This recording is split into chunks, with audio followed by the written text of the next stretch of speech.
Karakter ID Youth of Indonesia. Youth of Indonesia by BNPT RI. Assalamualaikum warahmatullahi wabarakatuh. Halo teman-teman pendengar podcast YOI, Youth of Indonesia. Kali ini saya sudah ada di kota Palembang, di sebuah rumah makan yang Palembang banget. Kali ini saya akan ngobrol di segmen 1 bersama dengan Pak Romi, Ketua dari FKPT Sumatera Selatan. Terima kasih Pak Romi sudah hadir. Sama-sama. Boleh pakai mic ya Pak? Sama-sama Mas Rizky. Dan saya ditemani juga dari BNPT Pusat, Pak Faisal dari Kasih Pengawasan Barang. Dan hari ini kita ngobrol. Ini agak formal banget karena sama bapak-bapak nih. Harusnya sih casual banget. Boleh sambil dipegang mic ya Pak? Nah, karena nggak ada monitor ya nih Pak. Iya. Nah, podcast ini biasanya kita ngobrolin segala sesuatu yang berkaitan dengan kegiatan di daerah masing-masing. Kegiatan apa yang lagi hits di FKPT Palembang, di FKPT Sumatera Selatan? Iya, kita rencana besok itu akan melaksanakan kegiatan YOI, Youth of Indonesia Festival. Ya. Ini kebetulan lebih menarik karena tidak hanya satu lomba ya, ada beberapa lomba yang kita inginkan. Ada penyanyi solo, ada penari, ada juga puitisasi. Jadi campur sari ya Pak? Campur ya, sari ya. besok. Karena tahun lalu saya bersama dengan teman-teman kebetulan nanti juga akan nge-host juga bareng saya. Kita kemarin ada lomba podcast. Nah, lomba ya podcast betul. sebenarnya ada pelatihan podcast. Terus podcastnya juga termasuk dilombakan di nasional. Oke. Jadi ingin tahu besok tuh ada yang public speaking juga nggak? Ada yang coba mungkin ada stand up komedi atau enggak? Kalau stand up kayaknya nggak ada, tapi ada, yang ya? yang mau tampil puitisasi sama drama seni itu ada. Oke. Pasti ada kejutan dari Palembang lah. Wah, besok saya akan meliput bersama Siap, dengan Mas Mas Rizky. Ibnu sebagai co-host juga. Iya. Kemudian saya pengen tahu Pak, kalau kegiatan selain YOI ini ya, Iya. selain besok yang akan kita laksanakan festivalnya, kegiatan bersama dengan teman-teman muda di Palembang atau di Sumatera Selatan ini apa aja sih Pak di Oh FKPT ini? iya, kalau kita FKPT Sumatera Selatan itu sudah dari beberapa periode itu kita melaksanakan kegiatan rutin, Ya. khusus untuk generasi muda, anak-anak pelajar, kemudian adik-adik mahasiswa, itu kita rutin sosialisasi ya ke kampus, ke sekolah. Yang paling sering itu goes to school, ya. Kemarin kita laksanakan juga itu di sekolah SMU Kumbang ya, SMU Kumbang. Itu pesertanya berapa Mas Rizky? Coba kamu bisa tebak. 1.000 kebanyakan. Kebanyakan. Hampir 500. Hampir 500. Itu Apa kita kegiatannya antusias apa? sekali. Kita sosialisasi pencegahan radikalisme, terorisme itu di kalangan generasi Z. Nah ini yang mungkin akan jadi tema kita juga besok di kegiatan YOI Festival. Ngomongin generasi Z, sebenarnya kalau di Palembang ini pernah ada satu cerita nggak sih Pak? Indikasi-indikasi tertentu di anak mudanya gitu. Oh iya pasti yang ya. terpapar ya baru terpapar atau apa? Pas- Ada cerita nggak Pak tentang Ya ada, justru itu Mas Rizky. apa Pak? Kebetulan saya kan pernah jadi ketua KPAI Kota Palembang ya. Oke. Nah itu ada beberapa kasus yang itu memang saya amati itu bersentuhan dengan radikalisme. Oke. Seperti ada laporan ibu-ibu itu anaknya yang sudah bisa bicara tentang radikal ya. Oh ya. Ini betul-betul ekstrim ini. Masih kecil gitu ya? Masih SD. Masih SD ya? Masih SD. Dan dia nantang temannya yang tidak satu agama sama dia begitu. Oke. Nah, ini kan Kaitannya- dampak dari media kaitannya sosial radikalisme juga. dari sisi agama itu dari ya, Pak, sisi ya? agama dan sebagainya itu. Oke. Pengaruh utamanya apa Pak? Sosmed? Yang jelas sosmed ya. Sosmed. Oke.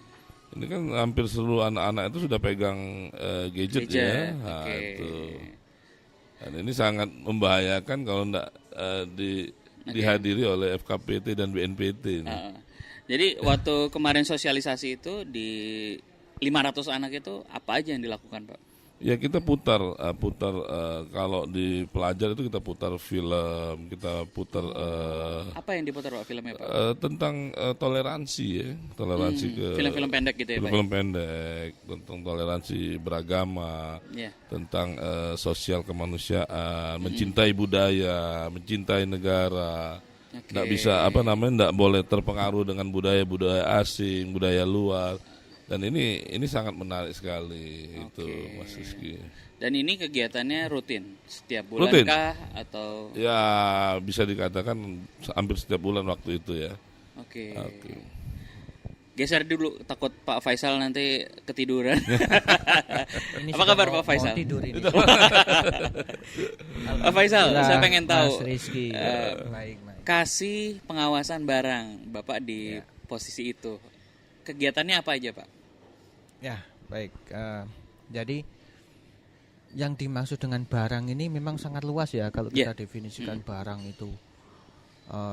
Di Subdirektorat Pengawasan itu memang ada dua, kita bagi menjadi dua, barang dan jaringan.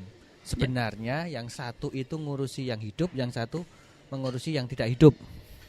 Kalau yang satu ngurusi pengawasan yang hidup berarti orang, kelompok dan sebagainya. Nah, sisanya yang di barang itu semuanya. Di situ ada bahan peledak, senjata api, ada barang-barang komoditas, perdagangan, bahan-bahan kimia, kemudian perbatasan dan sebagainya. Jadi memang pembagiannya itu yang satu hidup, yang satu yang tak hidup. Nah, itu sederhananya pembagiannya seperti itu. Jadi memang agak luas tupoksi yang dimiliki oleh Subdirektorat Pengawasan itu, Mas Rizky. Kaitannya dengan kepemudaan, Pak. Nah, apakah ada hubungan langsung antara pengawasan barang dengan ya mungkin kan banyak ya tadi ada sosialisasi untuk anak-anak muda. Betul. Kalau kita bicara pemuda gini ya, Mas Rizky. Dari data dulu ya, ini tidak nakut-nakutin. Tetapi dari data ternyata yang tertangkap, dan yang diduga ada indikasi dengan jaringan teror ya, bukan jaringan untuk ngambil ikan di laut, itu ternyata generasi muda. Oh iya, di sekitar umur 20-an. Nah, ada apa kan pertanyaannya? Oke, dari data itu ada apa? Ada apa kok pemuda yang kemudian diincar, yang kemudian banyak menjadi pelaku, banyak terlibat dalam kegiatan-kegiatan yang diindikasikan itu terkait dengan jaringan teror. Ada apa? Kemudian dari pertanyaan ada apa itu mengapa? Dan yang paling penting adalah bagaimana kemudian kita harus mengantisipasi hal tersebut. Nah, tadi sebenarnya sudah disampaikan Pak Ketua.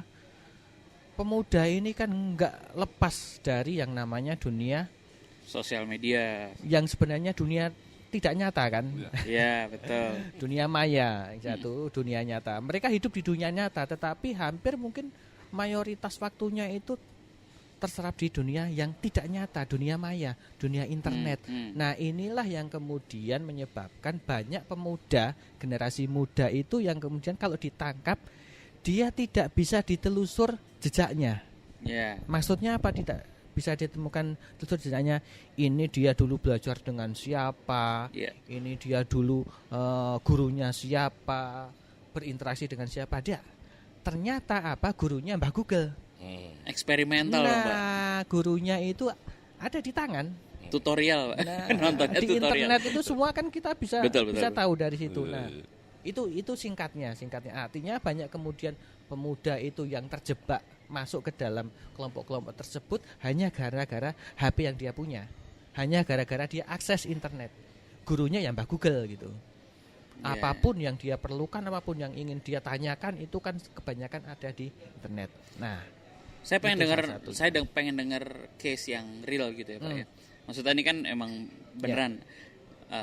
Pak Faisal bisa ceritain nggak satu dari mana sih sebenarnya ini anak-anak muda ini dapat informasi kemudian terpapar terus kemudian mungkin saya nggak tahu dari sisi pengawasan barang ini apakah mereka seneng ngerakit sesuatu katakanlah peledak atau mungkin narkoba atau apa gitu ya. Saya pengen tahu ada cerita yang real terjadi di mana dan seperti apa Pak. Ya, kalau kita lihat contoh kasus yang tertangkap dari Bekasi yang menyerang Mabes Polri itu. Jadi anak muda ini kan semangatnya tinggi. Yeah. Banyak kemudian faktor kenapa kok generasi muda masuk. Dia secara psikologis labil, jelas, masih mencari identitas. Kemudian dia sedang semangat-semangatnya ingin membuktikan. Macam-macam ya, apalagi kalau kemudian ditunjang dengan dia mungkin latar belakang keilmuannya mungkin belum cukup. Nah, itu yang menyebabkan kenapa kemudian pemuda itu masuk ke jaringan. Intinya itu kepengen banyak tahu lah kalau generasi muda. Itu sudah kodrat. Nah, apakah itu salah? Ya nggak salah.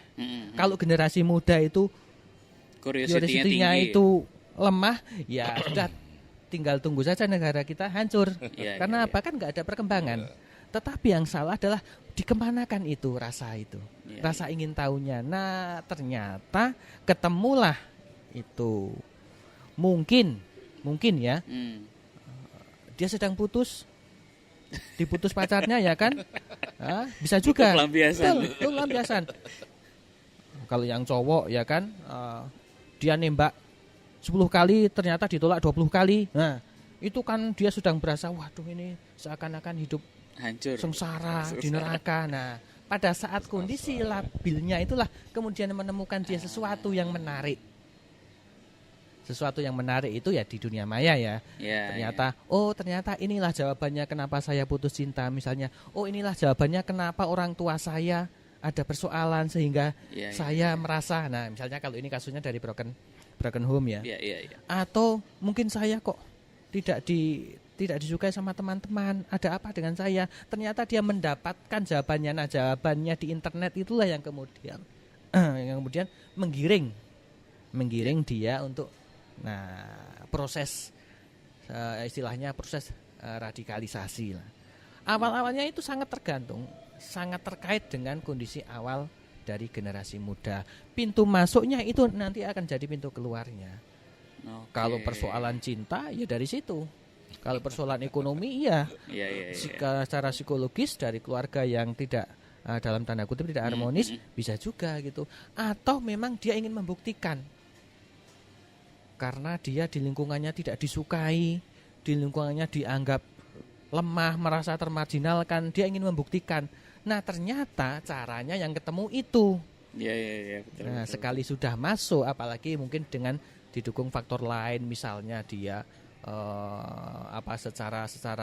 secara pemahaman ininya masih kurang, sehingga dia merasa sudah cocok dengan jawaban itu. Nah, nggak ada pembanding juga ya Pak ya? Betul, tidak ada pembanding. Itulah mengapa kemudian generasi muda ini menjadi titik yang rentan. Nah, Pak Romi, saya pengen tahu. Kalau ngomongin anak muda tadi kan, yang rentan. Sebenarnya rentan yang mana sih? Orang yang nggak paham atau orang yang paham? Artinya secara strata pendidikan tinggi. Ada hubungannya nggak tuh Pak? Iya. Kalau mungkin orang-orang yang cenderung pendidikannya bagus mungkin nggak akan terradikalisasi misalnya. Betul. Atau ada data lain seperti apa Pak? Iya, mungkin berhubungan juga yang disampaikan Pak Faisal tadi ya. Iya. Jadi kalau ada faktor bahwa di sebuah keluarga itu terjadi broken home lah orang tuanya. Iya. Ini juga rentan. Ini rentan. Kalau si anak ini mencari tempat curhat yang salah. Yeah. Ini bisa terjadi Mas Rizky. Nah ini berhubungan. Kalau strata pendidikannya Pak? Itu tadi. Kalau keluarga yang strata pendidikannya yang rendah, banyak seperti itu. Akhirnya dia cari komunitas yang salah. Nah ini yang sudah pernah terjadi juga di kita di Sumatera Selatan. Rata-rata itu dari pelaku-pelaku saya di 2017 itu kan ada 8 anak yang terlibat kasus radikalisme terorisme di Lubai, Muara Enim, Sumatera Selatan. Oke, seperti apa tuh Pak? Nah itu kegiatannya apa? 8 anak itu rata-rata dari keluarga yang kurang mampu. I see. Nah itu begitu Mas. Jadi pelarian ekonominya rendah juga, pendidikannya juga rendah betul. Juga gitu. Jadi diiming-iming dengan latar belakang persoalan yang ekonomi segala macam itu dia bisa masuk dalam lingkaran yang terlarang itu seperti itu Mas Rizky. Oke. Kalau Pak Faisal ada data nggak yang menunjukkan kalau orang-orang yang misalnya katakanlah S1 gitu. Tapi kayaknya saya juga pernah dengar bahkan yang pintar juga ada yang terindikasi ya Pak. Jadi kalau kita ibaratkan radikalisme itu virus, kita analogikan seperti COVID lah, corona. Ya, oke. Virus corona itu bisa menimpa siapa saja. Betul. Hanya tadi ya kan kerentanannya mungkin akan berbeda. Kalau misalnya dia itu memiliki pemahaman keagamaan yang cukup, imunnya kan tinggi. Betul. Kalau semua kemungkinan kalau kita ibaratkan seperti virus, tidak mengenal tingkat pendidikan, tidak mengenal profesi, tidak mengenal usia, tidak mengenal jenis kelamin dan sebagainya. Seperti virus corona, semua bisa terjangkit. Akan tetapi lama tidaknya kekuatan dia menangkal itu sangat tergantung dengan kondisi-kondisi yang ada dalam dirinya. Apa itu yang ada di dalam dirinya? Tingkat pendidikannya. Otomatis kalau misalnya pemahaman tentang keagamaannya itu lebih kuat, tentunya imunnya juga akan lebih kuat. Itu. Tetapi kalau kita kembali lagi kita ibaratkan seperti virus, ini bisa menimpa siapa saja. Itu siapa saja. Kalau cure-nya, obatnya, itu berarti mereka tetap bisa dikembalikan ke jalan yang lurus lagi kan ya Pak ya? Direhabilitasi ya. Rehabilitasi ya. Yang tadi katakanlah tadi yang 8 anak tadi, apa yang dilakukan oleh BNPT di tingkat Sumatera Selatan itu Pak? Ya, melalui FKPT, BNPT pada waktu itu kita ditugaskan, Mas Rizky, itu mengembalikan kembali anak-anak ini ke jalan yang benar lah ya. Ya, seperti apa Pak prosesnya Pak? Jadi saya pengen tahu. Kita telusuri. Ini kalau saya waktu itu saya telusuri keluarganya. Oke. Saya cari tahu siapa orang tuanya, apa pekerjaan orang tuanya. Ternyata kita dapat orang tuanya nggak ada pekerjaan. Saudaranya banyak, kehidupannya pas-pasan. Kemudian masuklah yang paham-paham terlarang ini untuk mengajak ke kegiatan-kegiatan untuk melakukan radikalisasi dan terorisme tadi. Berarti motif dan roots-nya tetap ikut dicari dan diberantas juga dong Pak? Betul. Oleh karena itu kita kerjasama dengan pemerintah provinsi, terutama Polda Sumatera Selatan pada waktu itu. Kita bangun dulu pondasi ekonominya, itu Mas Faisal. Itu termasuk itu Mas Rizky. Jadi yang tadi putus sekolah kita sekolahkan lagi. Itu masih ada itu yang sekolah di pesantren Muqimus Sunnah. Jadi 8 orang ini masih sekolah Pak? Masih ada yang sisa-sisanya dari anak-anak yang itu ada di sekolahkan di pesantren Muqimus Sunnah. Dari Polda juga membantu ini. Orang tuanya yang tadi nggak ada pekerjaan diberikan pekerjaan. Sehingga anak-anaknya juga ikut. Ikut bekerja, termasuk yang terlibat tadi, yang terpapar tadi, akhirnya dia ikut kerja juga, ikut bengkel. Nah, seperti itu Mas Rizky. Ketika ada kegiatan seperti itu di mereka, apakah masih ada supervision dalam jangka waktu tertentu? Diawasi dalam jangka waktu tertentu? Oh Pak? pasti gitu ya, tergantung dari kita lihat sejauh mana anak ini masih berinteraksi dengan kelompok-kelompok terlarang itu. Karena ini melibatkan juga hubungan keluarga Mas Rizky. Jadi kalau bapaknya terlibat, itu biasanya ada sepupu bapaknya juga terlibat. Kayak MLM ya Pak ya? Betul. Ada leadernya gitu, ada leader. Jadi gitu. Oh seperti itu ya Pak ya. Wah ceritanya memang kalau dikulik memang panjang sekali ya Pak ya. Banyak cerita-cerita seperti itu ya Pak ya. Benar. Saya ingin tekankan bahwa tidak bisa main-main dengan bahaya radikalisme dan terorisme ini Mas Rizky. Ya, jangan dibilang anak-anak ini tidak berbahaya. Itu 8 anak itu 2 diantaranya itu udah jago, mahir menembak dan merakit bom. Sampai segitu Pak? Betul Mas Rizky. Di level masih pelajar Pak? Iya, makanya. Wow. Makanya ini sekarang ada anak SD loh, udah bisa Mas Faisal. Mereka tahunya dari media sosial. Nah ini yang jadi tantangan kita ke depan Mas Rizky, bukan menakut-nakuti kata Pak Faisal tadi ya, bahasa Pak Faisal, bukan, tapi ini benar. Bahaya radikalisme terorisme ini tidak akan pernah selesai sampai kapanpun. Udah. Sebagai penutup mungkin Pak, karena durasi lagi-lagi, kalau misalnya ada teman-teman yang terutama mungkin generasi muda ataupun ada penonton yang generasi yang tidak muda, mungkin bapaknya, kakaknya atau ibunya, tips apa sih yang bisa diberikan kepada teman-teman? Mungkin jangan sampai terjerumus ke sana atau jangan sampai anaknya, adiknya, keluarganya terjerumus ke sana, karena tadi ya kita ngomongin sosial media tiba-tiba belajar bikin bom, belajar nembak, atau dalihnya mungkin main airsoft gun, ternyata dia belajar nembak yang lain. Tipsnya seperti apa Pak? Kalau dari saya ya, berkenaan dengan Hmm. tema kita pemuda, anak, dan Betul. ibu itu ya. Benteng pertahanan yang paling kuat itu adalah keluarga. Oke. Benteng yang paling kuat, pertahanan yang paling kuat itu keluarga. Ayah, ibu, anak itu harus satu visi, satu misi. Ya.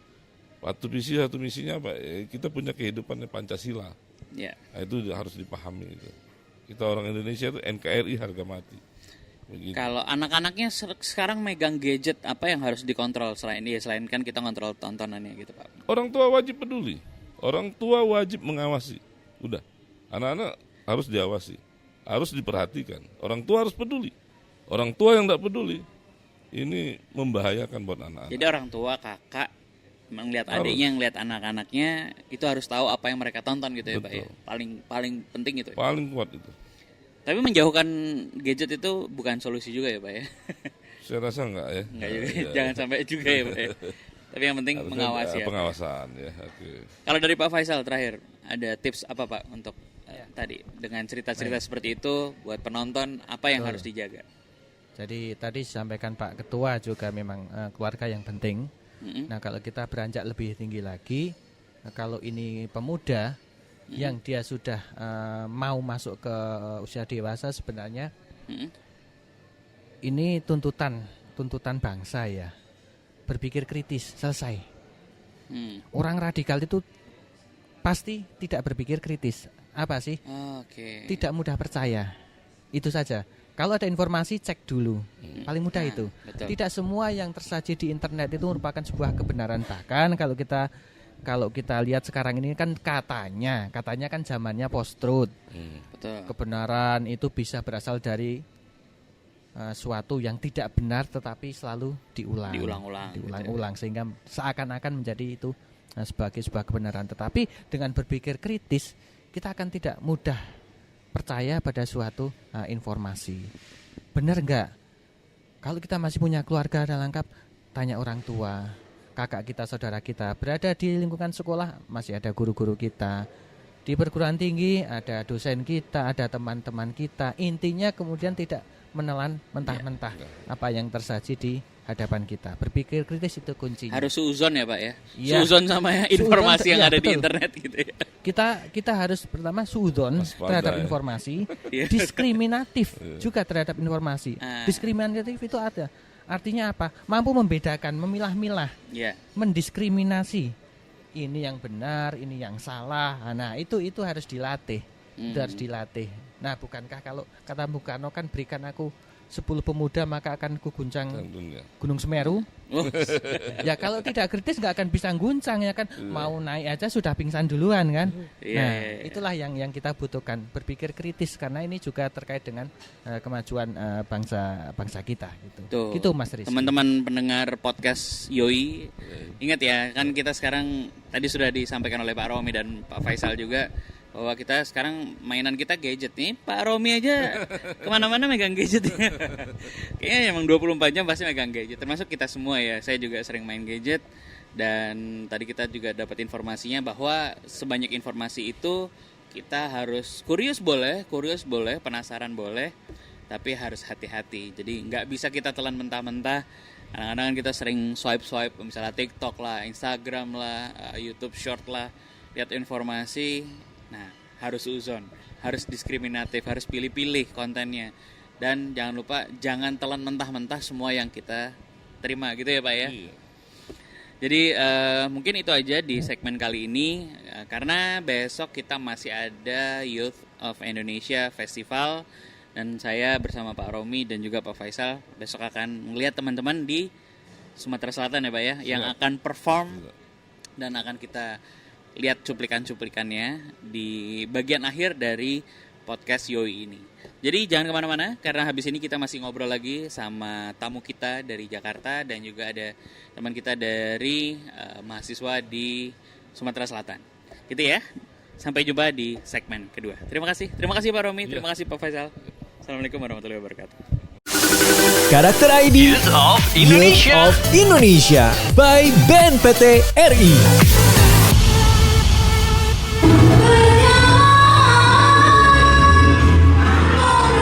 Sebenarnya otak ini masih abu.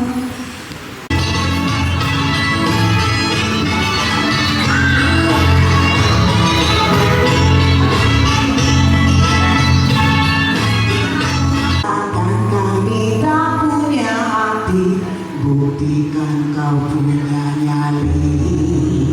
Jangan cuma bisa mendikte, terlalu bosan basa-basi. Nyalakan kali nurani, buktikan janji-janji yang pasti. Buktikan dengan aksi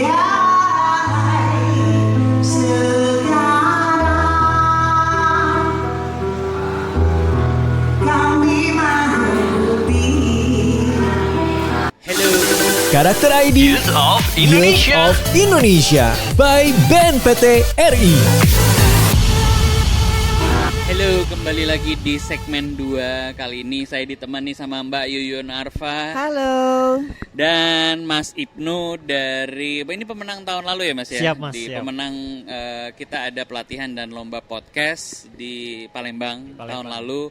Nah, Mas Ibnu ini adalah salah satu pemenangnya. Dan hari ini Mas Ibnu nemenin saya, karena besok juga Mas Ibnu akan nemenin saya lagi ya. Siap, untuk meliput kegiatan Youth of Indonesia Festival. Dan Mbak Yuyun kayaknya nggak usah dikenalin ya, harusnya terkenal sekali. Karena filmnya sebentar lagi mau masuk Netflix. Udah ya, film yang lain udah pernah masuk Netflix belum sih Mbak? Udah banyak lah ya. Mbak Yuyun ini kalau di podcastnya Mas Tio, kemarin udah podcastnya sama Mas Tio juga ya? Udah. Jadi harusnya pendengar podcast Yoi sudah kenal banget sama Mbak Yuyun. Dan kali ini kita ada di Kota Palembang. Palembang Kota. Gimana? Wong Kito Galau. Kalau kata Wong Palembang tuh Wong Kito Galau, Mbak. Kalau saya Wong Kito Galau. Wong Kito Galau. Galau terus ya. Kelihatan dari mukanya ya. Dari mukanya, Mbak ya.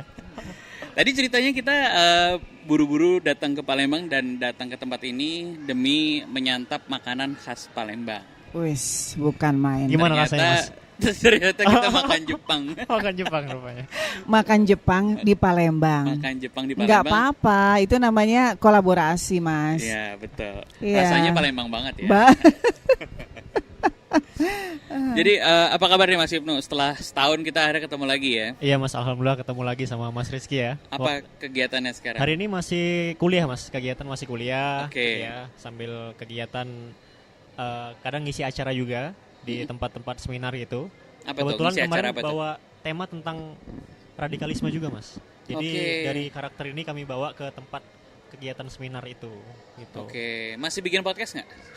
Podcast di kampus sih Mas, sama teman-teman kampus. Oke. Iya, jadi apa nama podcastnya? Ilmu pemerintahan kalau di kami. Serius banget ya. Bahas tentang pemerintahan Mas. Bentar lagi ini ya jadi pejabat ya. Amin. Minta doa Mbak Yuyun ini. Amin ya Allah, amin. Amin. Mbak Yuyun kemarin terakhir di mana? Di Kalimantan Timur ya? Iya, Samarinda. Mantap. Terus tahu-tahu minggu ini udah ada di Palembang. Sudah di Palembang. Udah dapat bocoran belum kira-kira besok itu bakal nemuin apa aja? Belum sih, tapi kayaknya sih mengingat ya, mungkin aku kan memang orang seni, pekerja seni, jadi dari dulu memang aku tahu banget bahwa di Palembang ini sangat kaya dengan seni dan budayanya, senimannya juga luar biasa. Betul. Semua karya-karyanya itu nggak ada yang mandek sih, jadi aku rasa aku nggak akan kaget kalau besok misalnya aku akan melihat peserta dengan banyak sekali jenisnya. Kali keberapa sih ke Palembang ini, Mbak Palembang Yuyun? Kayaknya aku udah kedua deh. Kedua kali. Sebelumnya kegiatan apa? Manggung? Beda bukan BNPT. Iya, aku manggung aja. Sudah di mana tuh terakhir? Kayaknya deket-deket sini juga sih, kota-kota Palembang. Aku lupa udah lama banget ya, zaman kuliah. Apa yang diingat dari Palembang? selain pempeknya ya. Iya, kalau kuliner mah kita nggak usah ngomong lah ya, udah pasti betul. oke. Pempek apalagi lah, terus pindangnya juga ya luar Pindangnya. biasa. Dan ini saya habis makan tapi saya udah ada rencana sama Mas Popo mau cari lagi kuliner di Palembang. Berburu kuliner langsung Mas. Pokoknya ya? berburu karena di sini emang kulinernya luar biasa. Tetapi selain itu ya aku sebagai orang seni yang aku tahu bahwa musiknya, tari dan teaternya sangat berkembang pesat di Palembang. Musisi dari Palembang siapa sih Mas Ibnu yang terkenal banget? Oh, Musisi kalau nasional ya? Musisi Atau bintang film mungkin? Bintang film atau musisi gitu. saya kurang paham kalau bintang film. Jangan-jangan Kalau asli Palembang ya. lagunya yang terkenal banget kan Gending Sriwijaya Betul, Gending ya, Sriwijaya, itu sudah tariannya bahkan juga sudah ya. mendunia. Sudah mendunia. Boleh kali sekalian aku iklan ya. Wih, boleh banget dong. Kan Agustus nanti kan aku insya Allah akan tampil di pagelaran Sabang Merauke Oke. di G Expo Kemayoran. Oh, Nah, mantap. salah satu lagu yang dibawakan dan dari tahun ke tahun selalu dibawakan adalah Gending Sriwijaya Sriwijaya, dari oh. Palembang. Luar biasa. Jadi emang pernah belajar khusus untuk menyanyikan lagu itu, Bayun? Belajar sih enggak kali ya, lebih ke latihan aja sih. Oke. Workshop, Itu nanti di event apa itu?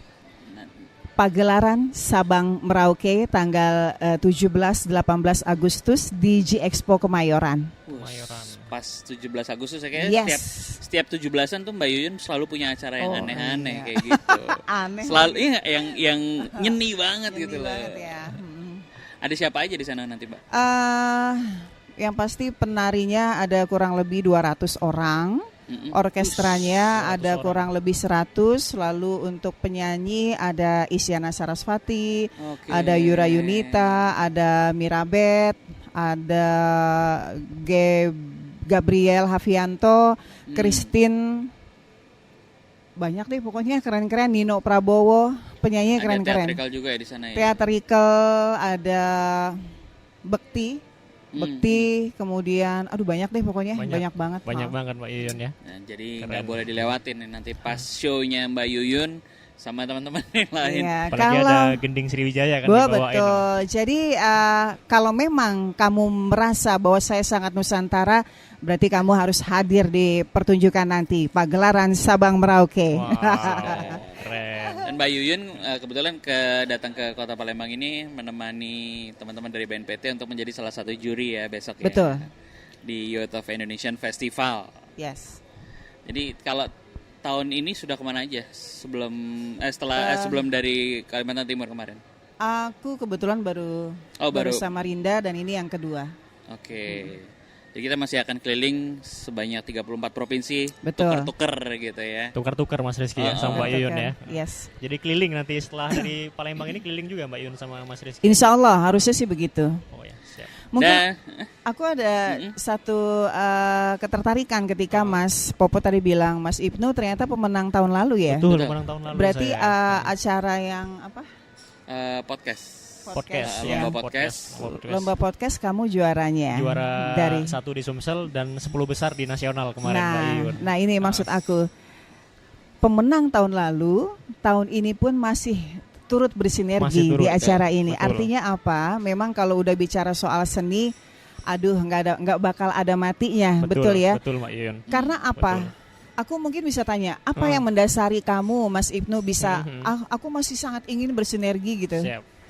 Kalau saya sih kebetulan saya kan di forum anak namanya Mas Rizky Mbak Yuyun. Forum anak. Forum anak. Nah, jadi forum anak itu kan wadahnya partisipasi anak-anak di Sumsel. Nah, kebetulan tema dari podcast BNPT ini pas banget tentang radikalisme pencegahan kan. Untuk anak-anak Oke. juga. Untuk anak-anak juga kan. Tadi Pak Romi juga nyebutkan bahwa ada korban anak-anak kan. Nah, Iya.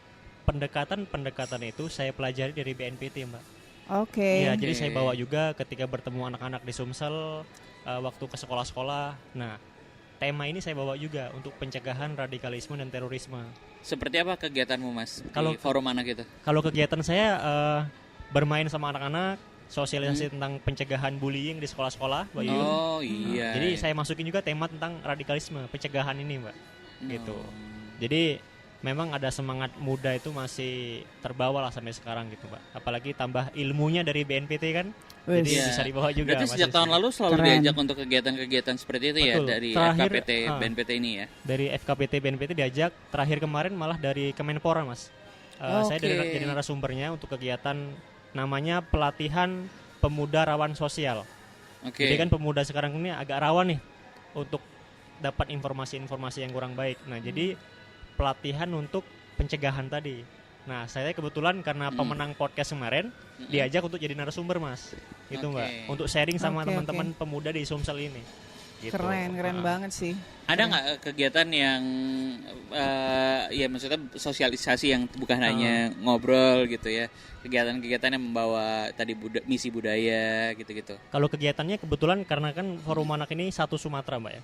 Jadi Oke. Sumsel ini kan terdiri dari 17 kabupaten kota Hmm. dan dengan banyak ragam budaya. Ada Oke. suku Komering dan juga suku-suku yang lain di Sumsel ini. Hmm. Kami juga mengadakan lomba kegiatan semacam festival budaya gitu untuk anak-anak Oke. lagi. Nah, jadi untuk anak-anak kita buat lombanya, jadi mereka ngumpulin karya seni gitu. Nah, sejenis itu. Dan kami juga turun ke lapangan, Mas. Kan masih banyak nih, mohon maaf, anak-anak yang di jalanan gitu ya. Nah, Oke. jadi kami observasi juga, kami sampaikan juga kepada pemerintah untuk langkah ke depannya gitu. Jadi sebagai mitra pemerintah juga gitu, Mas. Berarti berkelanjutan ya. Nah Berarti itu maksud aku, berkelanjutannya ini loh, keren banget. Iya, betul. Mas Ibnu, jadi menurut kamu acara yang program yang dibuat oleh BNPT dan FKPT ini bagaimana ke depannya? Kalau menurut saya acara ini bagus banget, Mbak Yuyun. Jadi acaranya bagus banget, melibatkan anak muda. Karena kan kita tahu 2030 nanti anak muda nih semakin mendominasi. Sekarang aja semakin mendominasi gitu, Mas ya. Dalam pemilu pun anak muda menentukan suara siapa yang jadi pemimpin Indonesia. Dan tentunya kegiatan saat seperti ini harus terus dilaksanakan, Mbak. supaya nggak Indonesia cemas ya. Wah, Indonesia betul. cemas. Kan horor kalau Indonesia cemas. Punya Mas Rizky. Iya, benar. Apalagi kegiatan kesenian, Mbak. Jadi Ya. biar nggak anak-anak Palembang nih keseniannya itu nggak pudar gitu, Mbak. Nah itu mungkin bisa dari Mbak Yuyun tuh gimana sih, ada sarannya untuk anak-anak muda di Palembang ini biar mereka seneng dengan keseniannya, Mbak, gitu. Karena kan sudah Bukan kesenian Iya. K-pop ya, bukan K-pop. Iya. Iya. Gemburan budaya asing. budaya asing. Gimana cara menangannya biar kami pemuda ini bisa ngajak yang lain juga, Mbak? Oke. Jadi gini, kalau yang aku lihat, kalau orang pelaku seni, jago nari, jago nyanyi, jago teater, melukis dan lain-lain itu semua banyak sekali dan bahkan mungkin lebih jago dari yang seniornya dulu mungkin ya. Tetapi yang tidak ada atau sudah hilang pada pelaku seni saat ini adalah tidak memiliki atau tidak memahami ruhnya. Oke, gimana? Ruh. Seperti apa tuh, Mbak? Jadi tuh, gini, ketika aku mau nyanyi nih, misalnya bawain Gending Sriwijaya, aku harus paham betul apa itu Gending Sriwijaya, dari maknanya daerah ya. mana, dan sang leluhur, sang nenek moyang ini apa. Pada Message-nya. saat membuat itu apa. Ketika saya sudah tahu, maka saya akan tumbuhkan secara sadar kecintaan saya kepada budaya itu sendiri. Setelah muncul rasa cinta, maka insya Allah hasilnya akan beda. Jadi bukan cuma Penghayatan, sekedar nyanyi, penjiwaan. nari atau teater, enggak, tetapi ada ruh. Ada pesan yang memang betul-betul mau disampaikan kepada penonton. Belum pernah sih teman-teman nonton Mbak Yuyun manggung. Aku aja sampai merinding banget waktu itu. Jadi kayaknya besok bakal perform juga ya. Insya Allah. Kita akan rekam Mudah-mudahan ya. Kita rekam ada ya. gitar nilon ya. Mudah-mudahan ya. Siap, udah pengen disiapkan nanti, Mbak. pengen ngajak teman-teman dari pendengar podcast Yoi ngelihat Mbak Yuyun perform sesuatu dengan ada ruhnya. Iya. Dan itu kalau dengerin waktu itu kita di mana ya? Di aduh lupa lagi di mana. Lupa. Ternate. Di Ternate. Sampai aku videoin. Masih ada sih videonya. Cuma Iya. nanti aku kasih cuplikannya juga. Yes, aku Diedit juga nanti masih tak tempelin. Aku masih simpen Waktu juga. itu sempat ngirimin ke Mbak Yuyun loh. Boleh Iya. tuh, saya pengen lihat nanti, Mas. Oh iya, terus itu bener-bener yang kalau tadi Mbak Yuyun bilang Heeh. nyanyi ada ruhnya, nari ada ruhnya, mungkin itu ya. yang Kalau di puisi yang itu kan ada interpretasi, Mbak ya. Betul, interpretasi. Hampir sama gitu, berarti kita Sama menjiwai. saja. Hmm. Cuman pada media yang berbeda. Media yang berbeda. Nah, itu kehilangan ruh itulah yang berbahaya ketika kita mau melakukan Iya. kegiatan seni. Kegiatan seni. Berarti berkaitan dengan sejarah juga, Mbak. Betul, harus. Caranya gimana sih Mbak Yun? Pengen tahu deh, misalnya mendatangkan penjiwaan yang mendalam itu Misalnya untuk Gending Sriwijaya gitu untuk Mas ya misalnya katakanlah untuk anak-anak Gen Z ya mungkin nggak relate banget apa sih Gending Sriwijaya. Iya. Terus gimana kalau nggak paham gimana bisa mendatangkan tadi rasanya itu ya, ruhnya itu. Ya itu tadi. Kerendah hatian, ya. Oke. Sebagai salah satu warisan nenek moyang kita, di mana selalu mengajarkan untuk selalu rendah hati. Yang namanya rendah hati, maka ilmu itu akan dengan senang hati nyamperin kita, gitu loh. Tapi kalau belum apa-apa sudah dagunya setinggi langit, mana mau datang itu ilmu, gitu loh. Ilmu padi ya. Jadi, ya, jadi kalau ditanya sangat simpel Mbak Yun, caranya gimana? Rendahkan dulu hatimu serendah-rendahnya di hadapan Sang Maha Pencipta. Setelah itu barulah kamu meminta, ya Tuhanku, hamba ingin menjadi ini, menjalankan ono, insya Allah plus jadi, gitu. Keren banget ini, mantap banget. Kuncinya ini Mas ya. Nggak sabar nunggu besok nih sebenarnya karena tadi dibilangnya sebenarnya pesertanya 13 tapi bisa jadi 40. Waduh, karena yang juga benar menarik banget. Tadi Pak Romi bilangnya gitu soalnya. Masa? Iya, dari sebenarnya yang daftar 13 tapi bisa jadi bisa jadi 40. Apalagi jurinya menarik kayak Mbak Yun. Aduh, amin. Jadi teman-teman pendengar podcast Yoi jangan kemana-mana karena habis ini saya akan siap-siap dulu tidur karena masih besok pagi. Besok ketemu lagi. Dan saya bersama Mbak Yuyun dan Mas Ibnu kita akan datang di Youth of Indonesia Podcast sambil nanti kita akan tampilkan cuplikan semua peserta. Jadi biasanya gitu Mbak, aku videoin dikit-dikit tuh yang bagus bukan di scene-scene yang bagus, terus lihat performnya kayak apa, terus nanti di akhir kita akan menentukan pemenang lagi ya. Yes. Ada kalau nggak salah ada 3 pemenang. Dan nanti juga akan ditandingkan lagi di tingkat nasional. Iya, betul. So, teman-teman pendengar podcast Yoi, jangan kemana-mana. Setelah ini kita akan jalan-jalan langsung menuju ke tempat kegiatan besok di Youth of Indonesian Festival. Yeay. Sampai jumpa besok. Sampai jumpa. Halo kawan-kawan, hari ini saya berada di Universitas IBA Kota Palembang.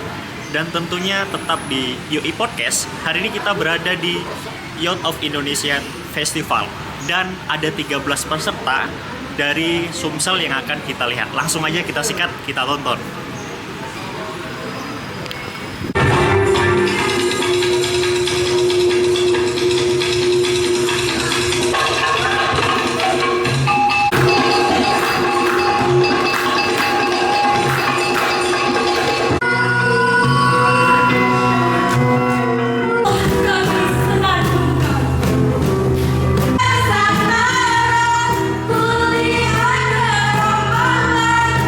Meriam dan selongsong peluru pun bertebaran di alam dunia.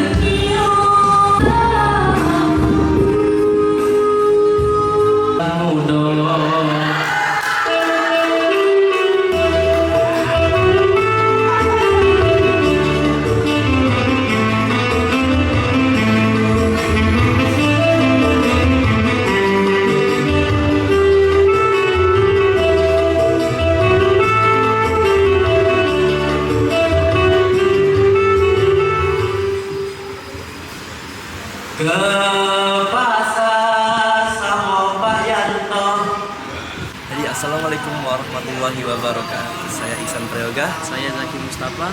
Jadi kami tadi telah menampilkan sebuah seni pantun, yaitu yang berasal dari Sekayu, senjang, yang berasal dari kata kesenjangan.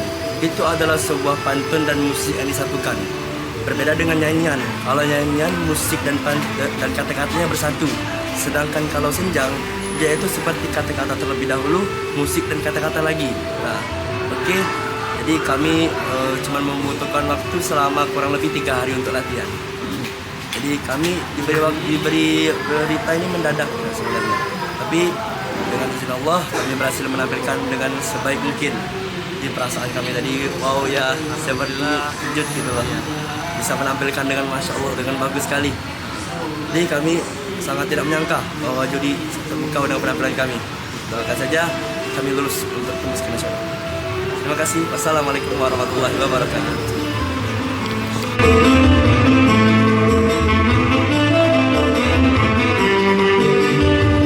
Novalis